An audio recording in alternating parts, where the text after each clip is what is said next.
Whether you're a partner caster or have just begun streaming, picking up the right Warframe before you go live is very important. Make a mistake and it can go either two ways. You can sit longer in the revive screen in the actual mission, or you can be like Mr. Satan himself and have everyone grow bored of how powerful you are. That's why in this episode we're going to be looking at the best Warframe for Twitch streamers. Now to start off with, the first of our 3 contestants is Ember, and I have to say she is a tricky one. Yes, you do get World on Fire, which will make you pretty much invincible during chat raiding. However, if you would run it past a good commenter, it'd be fine to have your license taken right away for looking too much like a cock. So to compensate for this, you will have to carry around starting it all the time, even if that makes it look a little bit ugly. Of course, you're going to need strength, reliability, and more importantly, the looks. And that's where our second contestant, Nidus, comes in. Even though Nidus is possibly one of the strongest Warframes in the game, he's also one of the most loved ones, giving you a pass on stealing all the kills.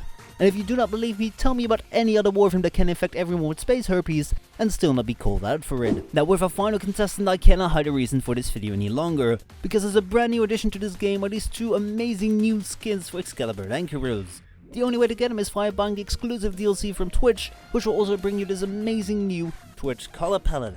Honestly, a Warframe set designed for Twitch can't be beaten, how can it? The first test is all about relatability. Your audience has to be able to relate to you. In other words, they have to relate to the Warframe you're playing with. Of course, an audience is very diverse. There can be new players, veterans, or just people taking a shit on the toilet. So to be sure that your Warframe is known by everyone, the newest players in the game should be familiar with it. So I ran a few runs on Mercury with all the frames, and surprise surprise, I didn't even see one Nidus or Ember. Though boy did I see a lot of people running Excalibur. So it's clear that Excalibur wins this round, and I will give Ember the advantage over Nidus, simply because spreading herpes will not make you all that popular. But running all Mercury missions will not make you last on Twitch. You also have to touch on the endgame, which means that for the second test we will look at survivability. I took each and every one of these Warframes to a full survival and tried to hold out for as long as possible on my own, whilst trying to watch an episode of anime. Once I died, it would be game over. Excalibur did an amazing effort with 1 minute dead, but still couldn't beat Ember and Nidus, which definitely wasn't much of a close call between the two, as Nidus stayed alive for 1 minute and 28 seconds, which makes a big gap with Ember, who had 3 minutes and 58 seconds, even though she also had the Sulker spawn on her. Finally, you will also have to look the part. Sure, there's no dress to kill, but if you want people sticking around with you for more than 2 hours, you will need to give them something nice to look at.